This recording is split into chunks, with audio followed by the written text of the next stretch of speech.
Hello everyone, welcome to another video episode of Appy Hours. Today we're going to be focusing on eBay, how to buy and how to sell on this platform. My name is Lewis and I am a reference librarian at the Delray Beach Public Library. Let's go ahead and get started. In this class we will cover how eBay works, how to create an account, how to buy an item, how to list an item for sale, how PayPal works, and how to create a PayPal account. eBay is one of the most popular online shopping sites available in many countries. It's a place where buyers and sellers can come together and trade almost anything, and I do mean anything. Okay, so basically a seller lists an item on eBay. The seller chooses to accept maybe only bids for an item, which is an auction type listing. Or they can offer a buy it now option, which allows buyers to purchase the item right away at a fixed price. In an online auction, the bidding opens at a price that the seller specifies and remains on eBay for a certain number of days, such as a week. Then the buyer places the bids on the items. When the listing ends, the buyer with the highest bid wins. In a buy it now listing, the first buyer willing to pay the seller's price gets the item. To create an eBay account, you simply go to www.ebay.com and click on Register. Just like most accounts, you'll be asked to enter a name and an email address and to choose a password. And if you're attempting to buy, sell, or contact a member, they may ask you also to provide your contact information. When you click on Submit, you're agreeing that you've accepted the user agreement and privacy policy, so definitely make sure you take a look at that. If you would like to change or correct any of your information, just go to My eBay, which is usually located on the upper right-hand corner of any page on eBay. Then you're going to go ahead and click on the Account tab. Then go to Personal Information. So how do you buy an item? Well, first at the very top of any page on eBay, you have a search bar. You're going to go ahead and find an item by entering relevant keywords into the search box. So let's say in this example, you're going to go ahead and type in Millennium Falcon Lego because it might be a hot item for sale for the next holiday season. Okay, and once you see the results, you're going to go ahead and click on that item for more information. And if you have any questions, you can go ahead and click on where it says Contact Seller on the right-hand side of the item for sale. You can view the seller's business reputation by looking at his or her feedback score and read the comments left by previous buyers in order to be sure that this is a seller that you can feel like you can trust. You can either place a bid on an item, purchase it instantly by using Buy It Now, or make an offer. Remember, all bids are active until the listing ends. If you win the highest bid or the seller accepts your offer, you are obligated to complete the transaction. To purchase an item with a Buy It Now option, simply click on the Buy It Now button. You can pay with any method that the seller accepts, such as PayPal or any particular credit card, major credit card. Note, after you won or bought an item, it's a good practice just to make sure that you send your payment to the seller within 3 days. Because when you finish purchasing an item, even though you can provide feedback to the seller can also at the same time provide feedback about you as a buyer. On the next page, you can review the details of your order. You want to make sure that you have the correct mailing address. I can't tell you how many times I may have accidentally sent it to the wrong address because at one time or another I may have used another address when I sent an item as a gift. So you want to confirm that it's going to the right location. And then you want to select your method of payment, PayPal versus PayPal credit. The difference is that PayPal will pull from your, like say your checking account, for example, whereas PayPal credit actually functions like a credit card. So it's a delay payment, but you're paying it back with interest. And then you're going to go ahead and click on Continue. If you're paying with PayPal, log into your account with your email and password. After you log in, you want to confirm the details of your order and click Confirm and Pay.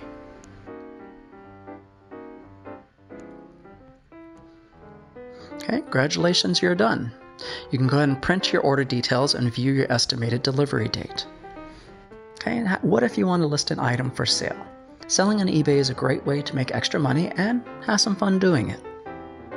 To get started, you can go ahead and click on the word sell at the top of most eBay pages. eBay will guide you through the process of listing your item step by step, including helping you find the best category. So in this example, you'll go ahead and start typing a description of what it is that you're selling. Godzilla DVD is a great example because there are, for anybody who's ever watched Godzilla, there's many different versions. You have the Japanese versions that are dubbed in English, you have the 1998 version, the 2007 version, and I think there's even a newer version of Godzilla. So you want to find one that looks like the one that you're trying to sell. It'll save you a lot of time in terms of entering information. Before you can sell on eBay, you must be a registered eBay seller. You want to make sure you sign up to accept PayPal. You want to make sure you research your item in order to get an idea as far as how much you can sell it for. You want to make sure that your item is legal and okay to sell on eBay. You can't sell your siblings, I'm sorry. Select an item format such as auction or fixed price, or you could do both. Again, you want to search existing listings in order to determine pricing ideas. And then of course you want to make sure you calculate the shipping costs. And finally, you want to go ahead and create your listing showing as much detail as possible and showing many different photos from different angles of the actual item itself, so people will feel more comfortable and they know exactly what you're selling and what condition it is in. So what is PayPal? Well, PayPal is a safe, secure, and easy way to pay for items when you buy on eBay.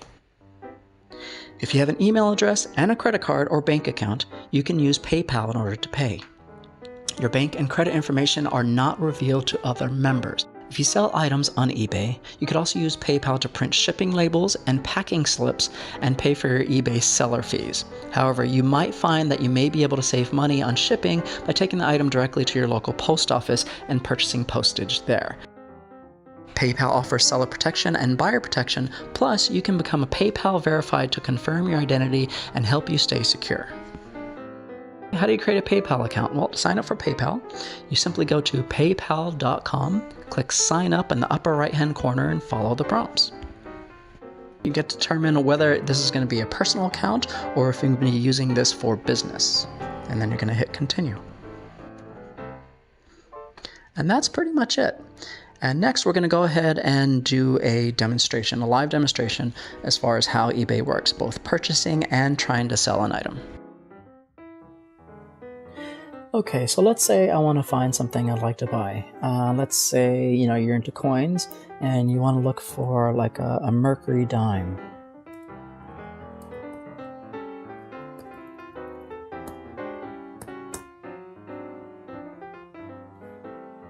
Okay, now right over here you can either buy them as lots, like a series of dimes, or you could buy a single one. Now, the reason why these may be popular as well as Morgan silver dollars is because back then these particular coins were made with 90% silver and I believe it's 10% copper. If you take a look at what the current price of silver at the time, it'll influence what they're selling on eBay. So right now, the silver prices per ounce is $15.59. It can go, I've seen it as high as $27 and $28. It does fluctuate in the market. So I'm gonna take a look around over here. It looks like somebody's trying to sell it for $4.29. I've actually seen them a little bit cheaper. There we go. And this one has a lot. Okay, so this one is circulated.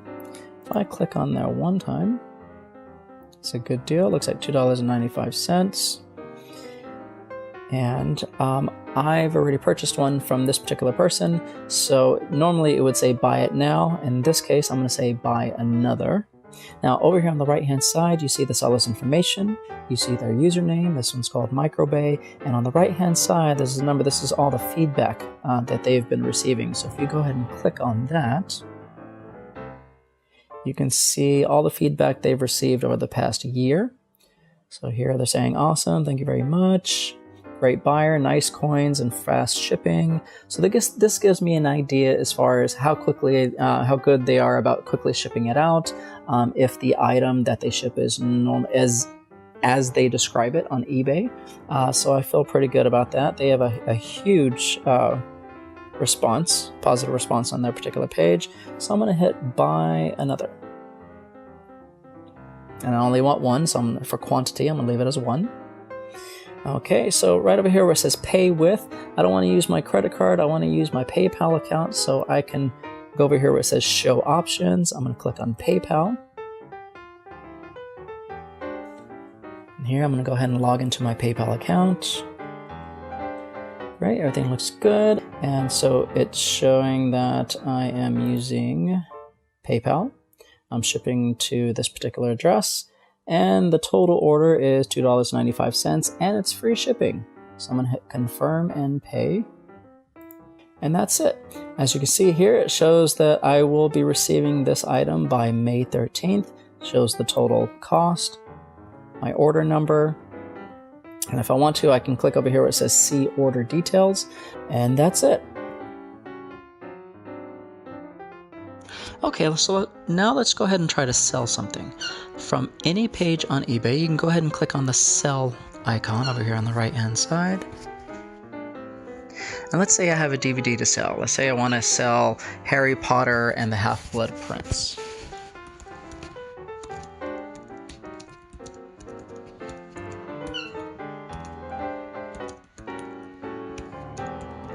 And as I'm typing in that, it shows me a bunch of potential options I might want to choose from. So right over here, it says Harry Potter and the Half-Blood Prince DVD. So I'm going to go ahead and click on that. And let's see what options it gives me. Okay, it's not the Blu-ray disc. The one that I have is the widescreen edition.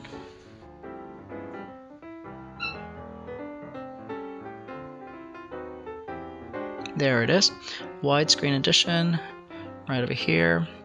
We're going to go ahead and click on select. And what's great about using this particular option is that it shows all the product information for me. I don't have to actually enter it. And then I'm going to hit use this product. Okay, here we go. So it automatically puts you in the category of DVDs and movies, DVDs and Blu-ray discs. Okay, it is in DVD format, not a Blu-ray, rated G. I did not realize that they were PG-13. And then where it says photos, I could leave the default photo there, but I like for my listings to stand out, so I don't like to use the stock photo. So I'm going to go ahead and exit out of here, and then I hit the plus sign where it says add photos. And I'm going to select all these items and hit open.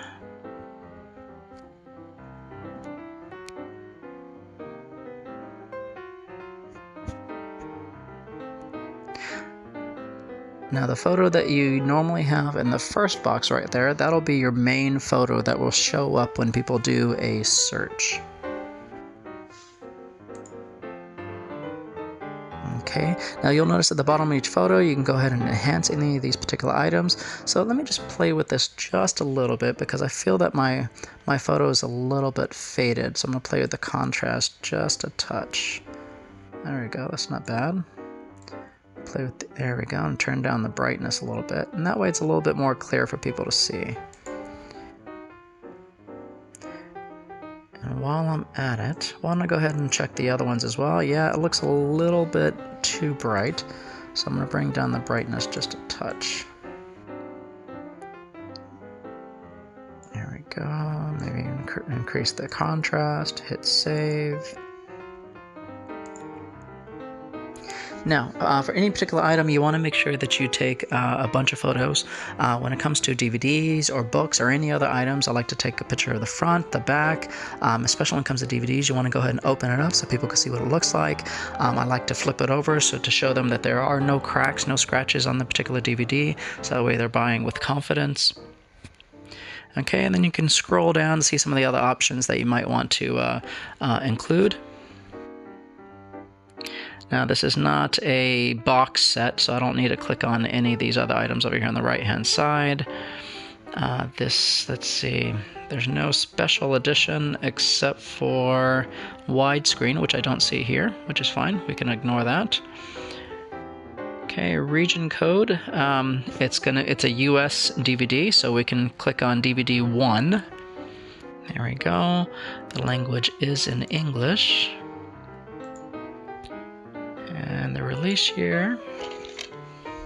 I don't have that information with me right now, but we can go ahead and enter that later. Let's go ahead and scroll down. We don't need to add the leading roles or modified items. Okay, and then down below where it says item description. Oh, I thought it was going to be automatically filled, but that's all right. Here we go. This is a new DVD. Bid with confidence. You can see from the photos there are no scratches on the DVD.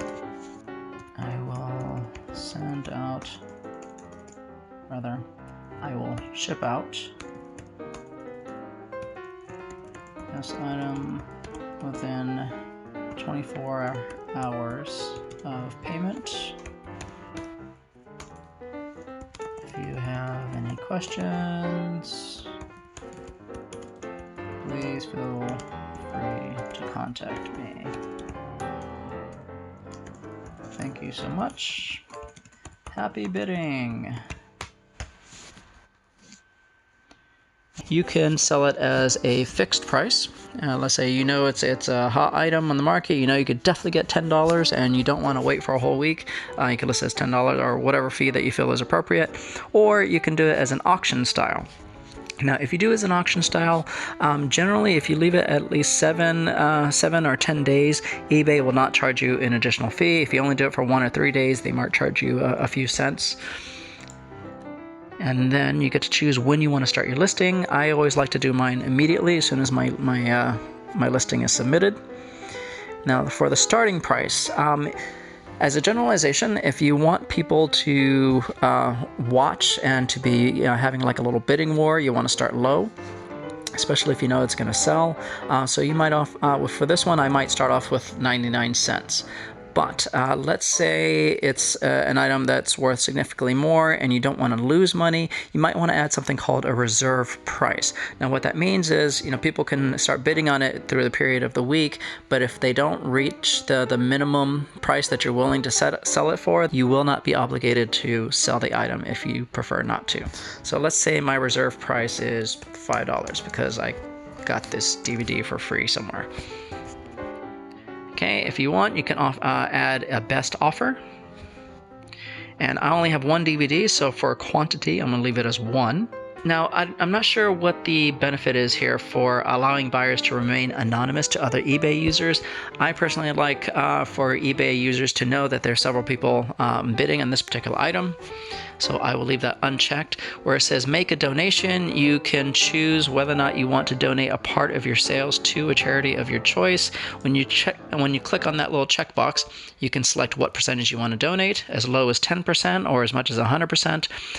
If you don't want to choose the default charity that they listed here on eBay, you can go ahead and select another nonprofit that you want to contribute to. And then down below, what payment options do you accept? So I usually do PayPal, and any payments I receive will go directly to that particular account, and then I can have it withdrawn and sent to my bank account afterwards. Sales tax. If this is just a one-off kind of thing, you're only going to sell maybe a handful or maybe a dozen items, this may or may not be relevant to you. But if you're going to do this more as a side gig or as a legitimate source of income, you might want to go ahead and include sales tax so that at the end of the year you're not overburdened with taxes. So since I'm in the state of Florida, I'll stick with, say, 7% sales tax. Okay, and when it says return options, you can select whether or not you accept returns. I'm pretty confident about anything I ever sell on eBay, so as a generalization, I will give them 14 days to return it. I think 30 and 60 days is a bit much to wait to see if whether or not a person likes an item or if it was damaged for some reason. That's why I show multiple photos, so that way they know that it's not cracked, it's not damaged, and so 14 days I think is sufficient. And then, and it says, when it says return shipping, who's going to pay for the return shipping? If it's going to be the buyer or the seller. Now, when it comes to shipping, a lot of people, in order to attract more buyers, they might offer free shipping, or if you don't want to do that, especially if it's a low-priced item, maybe you want to go ahead and take the item that you're trying to sell. In this case, it's going to be a DVD. I'm going to go straight to the post office and use their machine that you can access 24 hours a day, even if it's closed, and I'm going to find out how much it costs. So let's say the furthest point from Florida might be Hawaii. So I'll type in the zip code 96818 at the post office, and it turns out it might be $2.50 in order to ship it. So I'll do that as a flat fee. Okay, handling time, I usually like to do it within 24 hours, but you choose, what is more plausible for you. Maybe it's 2 or 3 business days, whatever is more convenient for you. And when it comes to international shipping, again, completely up to you. I once sold something, it was a Kindle Fire to a college student in Pakistan. And unfortunately, there's something happened with their delivery service that they held it there, and they charged that person, their postal service charged them like an extra $50 to get it out of customs. And it was just such a hassle. I tried to get USPS to launch an investigation in order to help this college student out. But I just didn't want to go through that hassle anymore. So I only sell within the United States. Okay, now if you let eBay calculate what the shipping might be, right over here where it says package weight and dimensions, you want to go ahead. So for the DVD, it's going to be really small. We're going to say maybe it's 5 inches by 7 inches by 1 inch. Okay, that's the package, and the weight is probably, I don't know, 10 ounces. And then it says item location. This is where you type in, whatever zip code you're shipping from. So that way they have an idea where it's coming from and how long it'll actually take to get to them. Now, right over here, it's saying the fees are $5, and I'm not sure why. So what I'm going to do is I'm going to scroll up all the way up here to find out what happened. Okay, so I see the shipping fees. The reserve price. Wow, they're charging me $5 for a $5 reserve price. So in this case, I'm going to go ahead and remove the reserve price. And when I do that, I'm going to go to the bottom and hopefully... there it is. My fees are now 0.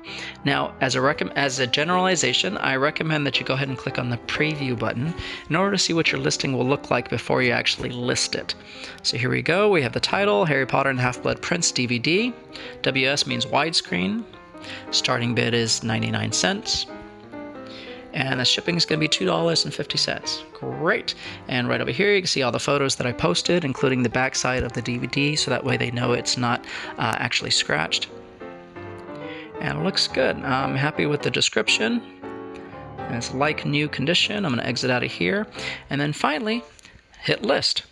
And that's pretty much it. So I hope this was useful to you.